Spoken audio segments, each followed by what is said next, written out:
Kas sa tead seda hetke, kui sa hakkad magama jääma? Pea on täielikult mõtetest tühjaks jooksnud ja keha on lõdvestunud.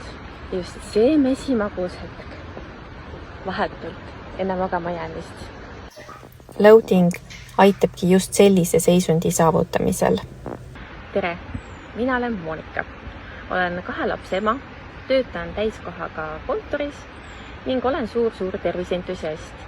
Ning mulle meeldib otsida erinevaid võimalusi, kuidas toetada enda nii vaimset kui ka füüsilist tervist.